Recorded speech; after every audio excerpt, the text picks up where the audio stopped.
The Republic of Ecuador is a country situated in South America, bordered by Colombia on the north, Peru on the east and south, and the Pacific Ocean on the west, which includes the Galapagos Islands that belong to Ecuador. The capital city is Quito. Ecuador has a population of 17,051,919 people, from which 71.9% are mestizos, 7% Amerindians, as well as 7% Afro-Ecuadorian and Montubio, and 6.1% of the population that represents white.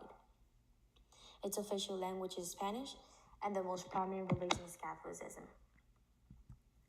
This presentation will consist of a little background on Ecuador's size in relation to the Peruvian War. Important issues in the economy and politics of Ecuador will be addressed, such as El Feriado Bancario, which was a period of economic instability that led to the adoption of the US dollar. It led to social inequality and the immigration as well. In addition, Ecuador has experienced numerous overthrows, like the one that was a consequence of El Feriado Bancario, the 2000, Jamil Mawad was overthrown. And another aspect that influences the economy is tourism.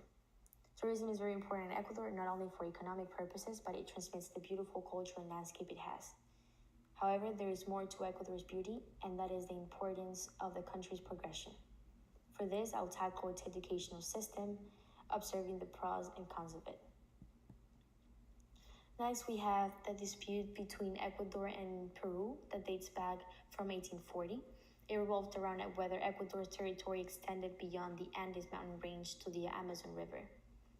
However, the Ecuadorian-Peruvian War I'll be talking about is known as Guerra del 41, or War of 41, which was fought between the 5th and 31st of July of 1941. There are different versions of who started the war and how it happened.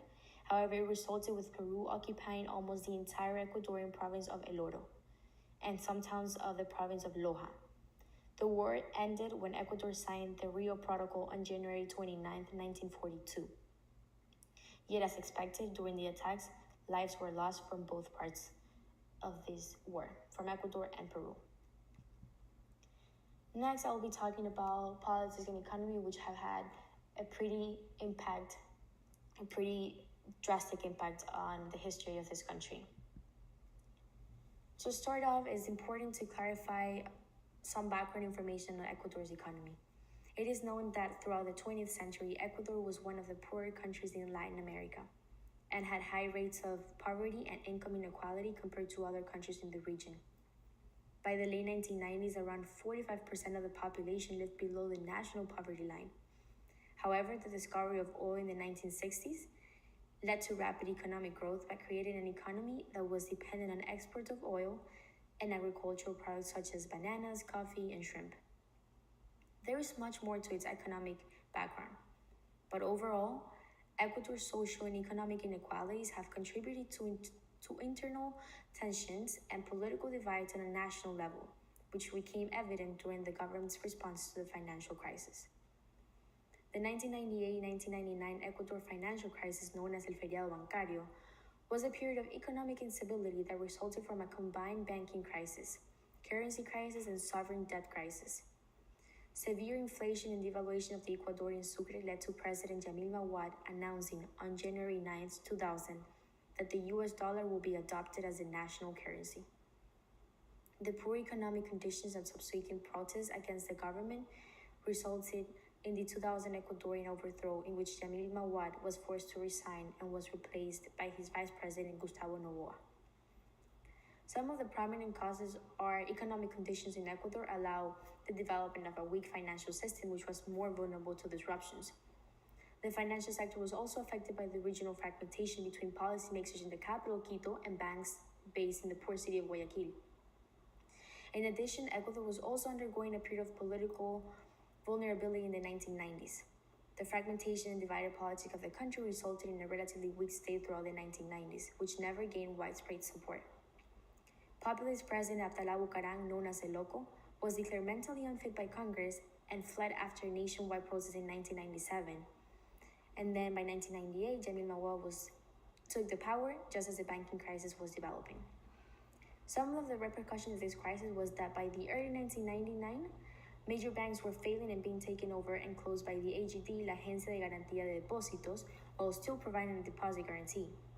Increasing consumer prices and depreciation of the sucre raised fears of hyperinflation. And in March 1999, the government declared a national bank holiday. That at the end, the government announced that the widespread deposit freeze, in which deposits will be frozen for a full year. Another important aspect is the severe effect of the financial crisis that they were especially visible in Ecuador because of the persistent problems of poverty and national inequality. General economic uncertainty resulted in the loss of jobs and wealth, which had the most significant effect on people who were already vulnerable. And in addition to that, an estimated of 200,000 Ecuadorians also left the country between 1998 and 2000, represented 2% of the labor force. Overall, devastating outcomes were proof that the financial crisis was a major problem in the history of Ecuador. Next, we have a more beautiful aspect of this country, and that is tourism. So for this, I will be talking about different cities and different spots that people usually visit when they go to Ecuador that are very prominent in this country. So for the first one, we have Guayaquil, which is the largest and most populous city, even though it's not the capital. It's also known as the port of the country.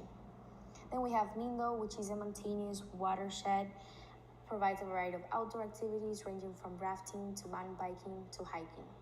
We also have Salinas, which is an important tourist center known as Little Miami Beach because of its high-rise condominiums along the seashore. We have Quiloatoa Loop, which is a trail that takes visitors through several of Ecuador's remote Andean villages. Riobamba, the starting point for the super spectacular train ride to Nariz del Diablo that passes through both mountainous and cloud forest. We have Baños, one of the most popular places known for the waterfalls. Cuenca, noted for its many old colonial buildings. Cuenca shares many architectural features with Old Quito. We also have Otavalo, which is home to one of the most colorful important weekly markets in the Andes, known for its traditional handmade crafts. We have Quito, which is known for its Spanish colonial buildings dating back from more than 500 years. And then finally, Galapagos, which is home to the 19 islands that constitute the Galapagos Island itself, which are home to unique wildlife and that are not found anywhere in the world. They're home to giant turtles, marine turtles, amongst other species. Going back to the Ecuadorian progression, I'm going to be talking about the educational system. The public education system is tuition-free and attendance is mandatory from ages 6 to 14.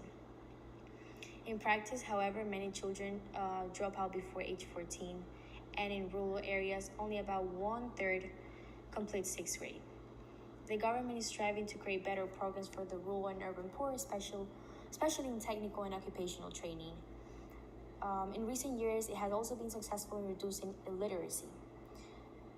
The total youth literacy rate in Ecuador was 99.06 as of 2016, and then with its highest value over the past 34 years being 99.13 in 2015, and its lowest value being 93.40 in 1982. Enrollment in primary school has been increasing at an annual rate of 4.4%, which is faster than the population rate growth. According to the 1979 Constitution, the central government must allocate at least 30% of its revenue to education, but in practice it allots education a much smaller percentage. And that's one of the reasons why the Ecuadorian educational system is not very good, because they don't put as much emphasis as they should. Then we move into public universities. They have open admissions policies. In recent years, however, large increases in the student population, budget difficulties, and extreme politicization of the university system have led to a decline in academic standards in some areas. The central, provincial, municipal, governmental all contribute to the financing of education. The provincial law is generally limited primarily to the construction and furnishing of schools. The municipal government has been required to give 15% of their budgets to education, while the central government increasingly contributed to education until the 1980s. But we're going to talk about one of the most significant education reforms that Ecuador has ever experienced was that of Juan León Mera in the 1850s. It based educational reform on the restoration of emphases of Ecuadorian themes in the entire educational system. Mera show how national education could encourage the integration of the country and define its cultural identity. Moving forward from like a century, Ecuador has also made good efforts to extend universal education through primary school. The Ministry of Education in 1970 plan addressed retention problems at the primary level and proposed workable solutions, a restructured curriculum, and increased practicality. Truly compulsory since the Constitution of 1945, primary school has had a couple of serious leaps in the number of students attending. Perhaps the greatest leap was that in 1960s when primary enrollment almost doubled, secondary enrollment almost tripled, and those attending colleges and universities grew by 500%. Then we can continue with this. There has been an organization that has been dedicated to help improve education in the science and technology arena, and that is Fundasit. This is a private foundation whose president is also the National Secretary of Science and Technology under the Vice President of the Republic. Fundasit has very ambitious goals, including funding science and technology research and sending university graduates to get their master's and PhD degrees. Despite programs for improvements, the education system still poses problems such as the one particularly in rural areas. That even though education is compulsory, all classes were in Spanish, and it's important to clarify that in many areas, indigenous Indian groups knew only their native language.